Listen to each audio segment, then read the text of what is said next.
Maya kicked a small stone down the dusty lane. Perfect, she muttered, watching it fall into a pile of dry leaves. Just like the rest of my life? Maya was 19 years old, and she was always worried. Her slippers were thin, her job at the local cloth shop paid very little money, and her dinner for the third night in a row was just roti and watery dal. On her daily bus ride, she always looked at the people in big cars and wished she could have a life like theirs. Why is my life so hard? She thought, pulling her cotton dupatta tighter against the chilly evening wind. God gives everything to rich people, and I get nothing. She walked down the narrow alleyway toward her small, one-room home. Her mind was full of sad thoughts. But just as she reached the rusted iron door, she heard a soft scratching sound near the garbage bin. Maya stopped and looked behind some old plastic crates. A tiny stray puppy was hiding there.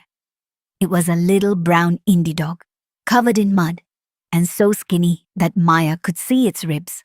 It had no home, no collar, and absolutely nothing to eat. Maya's heart melted. "Kya hua, bachcha?" she said softly. The puppy looked up. It did not run away or bark. Instead, its tail started wagging so hard its whole body shook. It scrambled out from behind the crates and ran straight to Maya, looking up with bright, happy eyes. Maya froze. She looked at the puppy, and then she looked around the dark, dirty alley. This little animal had no home. It had no food. It was cold and completely alone. Its life was much harder than hers. Yet the puppy was happily licking the dust off her slippers. It did not care that it was living on the street. It was just happy to be alive and overjoyed to meet her. Suddenly, Maya felt a wave of warmth inside her chest. For months, she had been angry about her life, thinking she needed money and comfort to be happy. But looking at this joyful little pup, she realized she was wrong. Happiness did not come from a big house or fancy things.